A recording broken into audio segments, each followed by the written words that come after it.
everybody, it's Calxiyn here. So I've recorded this video a few times, so forgive me. Now I'm by myself. You guys may be able to figure out why in a minute.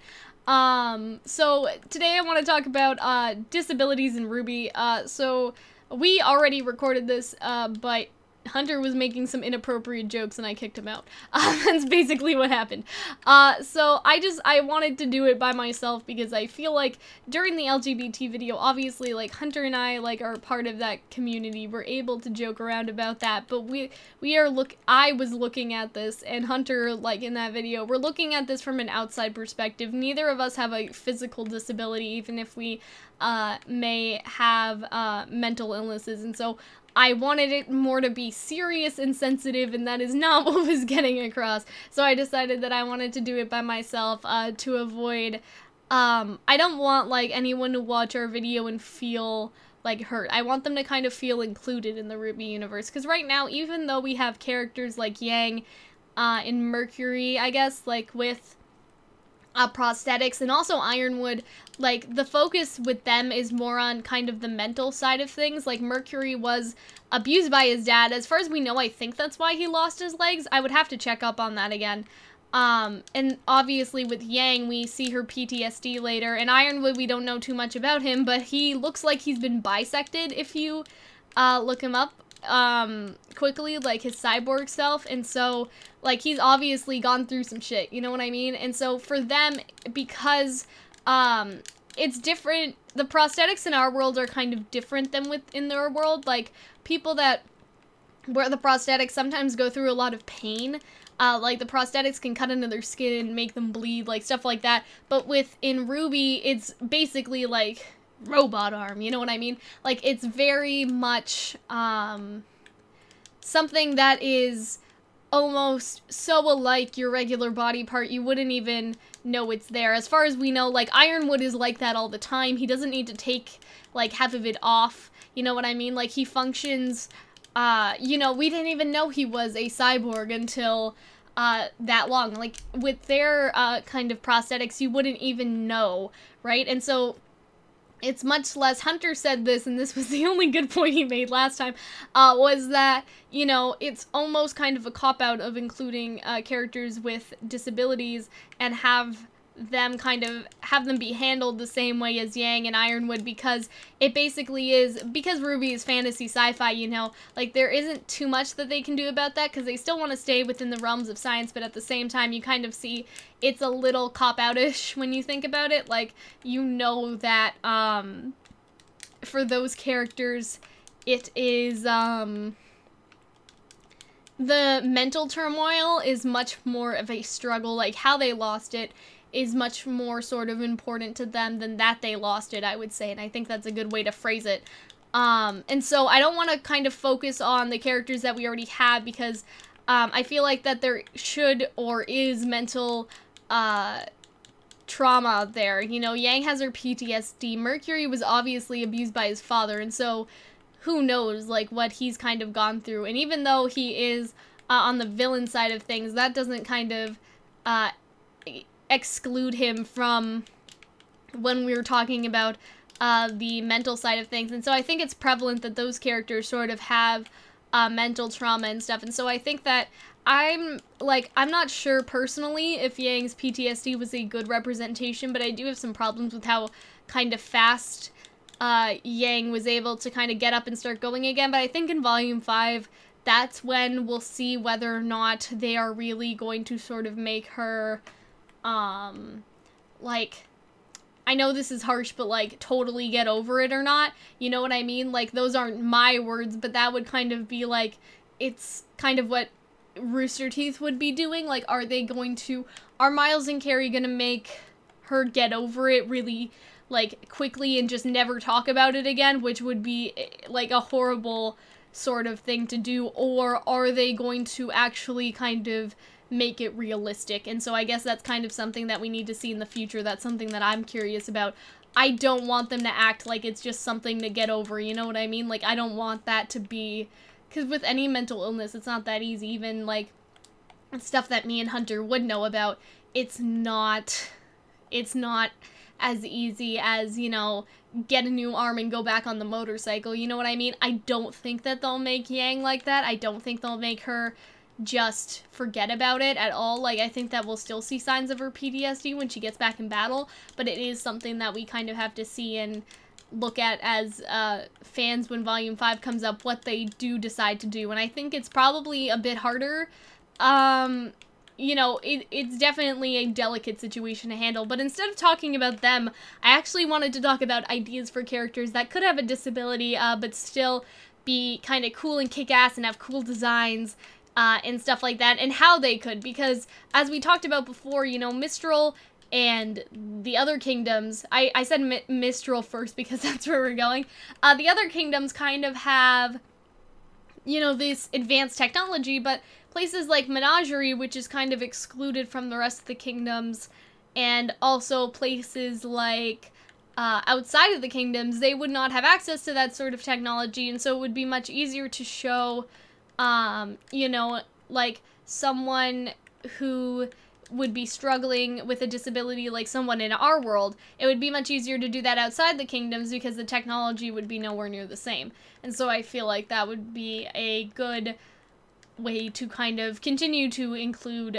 people in that way, would to have them be in Menagerie, and then that would be maybe they could incorporate the faunus discrimination in that, is that the character cannot get whatever they need, like a prosthetic, something like that, because they are faunus and no one will treat them, something sort of like that, like, or Atlas won't treat them because Atlas is kind of the person that is making these technologies and things like that. And so I think that's interesting to look at, definitely, and that would be something in the future that could kind of combine the faunus problems with some of the problems people with disabilities may face as well.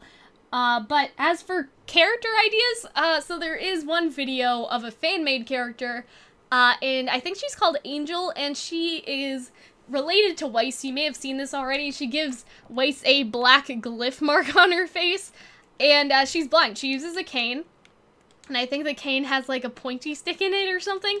Like, basically a sword, like, comes out of the cane, and, like, you can, like, cut through people with it and stuff like that. But it also, like, she uses it as kind of a wand to, like, make the glyphs, and it's really cool, and it's silver and, like, black, and, like, it's pretty awesome. And so I would love a character like that. I don't think Rooster Teeth can use her because that's someone else's intellectual property, I'm pretty sure. But a character like her that uses her, weapon, or uses, like, her, I guess, her aid as a weapon, and so obviously the cane is the aid that I'm talking about in this instance, as her weapon, and kind of is this badass character that is naturally put into the setting, and you don't think so much about her being blind, you think more about, like, whoa, that's a cool cane, man, like, something like that, like, because it really is a cool weapon design, and so much of RWBY is seeing characters that, you know, we like and we relate to, and then the other part is, like, they look super cool, and so we still want them to look super cool, and I think that that OC character that is, that was animated by, I think his name's Mark?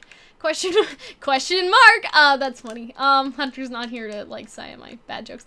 But yeah, I think that that is a very interesting sort of way to make the character. Another thing that I personally made myself was, because characters like Elphaba and the Scarecrow from Wizard of Oz and all of those characters have already kind of been incorporated into RWBY in some way. I was thinking about Nessa Rose, and in Wicked, Nessa actually, she doesn't have arms in the book, she has arms in the musical, but either way she can't walk. And her shoes later get enchanted by Glinda, so she can walk and stuff. And so that's kind of the story behind that there. That's the story behind the ruby red slippers, actually. That's why they were first silver, and then in the musical they turn red after Glinda enchants them to make her walk, I think. I think Glinda enchants them in the book, but Elphaba may do it in the musical. I don't really remember. It doesn't really matter.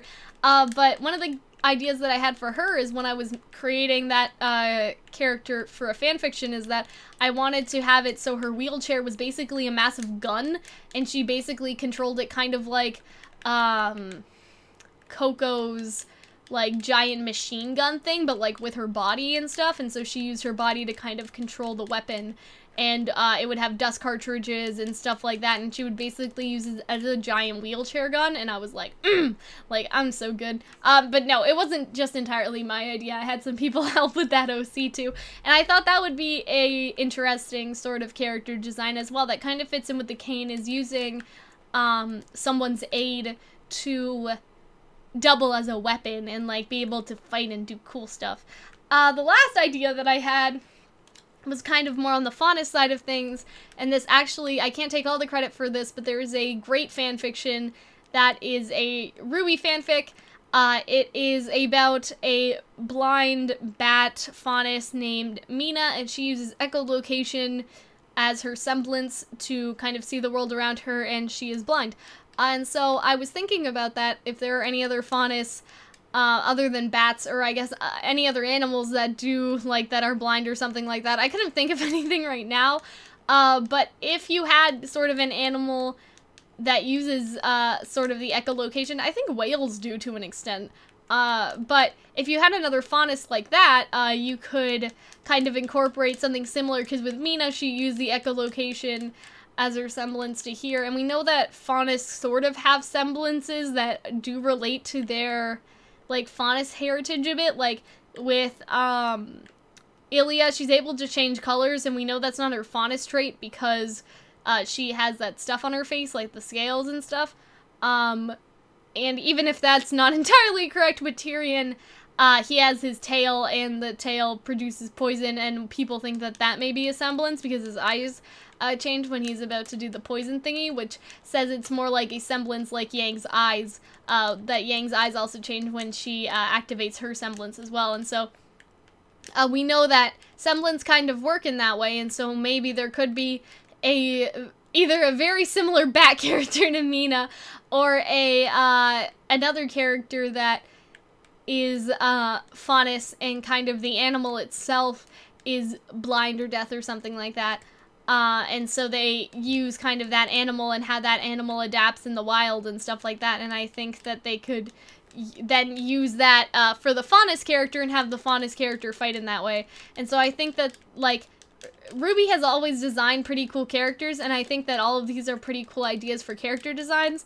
You know, at the end of the day, I think that they could incorporate characters, like, that do have a disability very naturally within the show, and I think that it would be a lot of fun to design characters, but it would also kind of, like, you know, help show that kind of, that side of Remnant, right? Because as much as, like, RWBY's a very different anime, you know, like, it has almost an all-female cast with pretty awesome girls that are badasses and fight and stuff, and so I think that it's not too far off to say that they will include, you know, because this is, like, RWBY is not very political, but, like, it is kind of a, like, women in anime, that's kind of a, like, issue regarding, like, you know, gender and stuff. Like, it's a gender issue, and so this would be kind of like a disability issue, and, like, last time we talked about LGBT issues, and so to kind of incorporate those issues into the show subtly and, like, in a way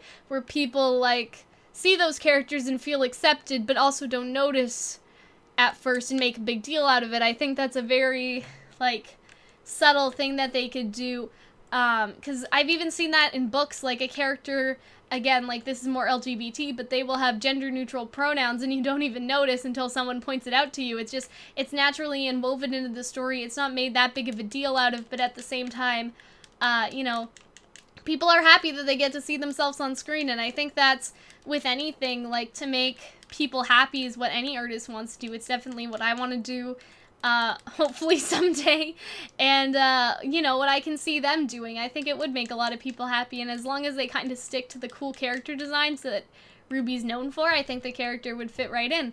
And so I'm kind of excited to see where it goes in the future. That's basically all I have to say. I hope you guys enjoyed this video. I want to do kind of more videos like this, like regarding sort of RWBY and then, like, issues, like world issues, I guess.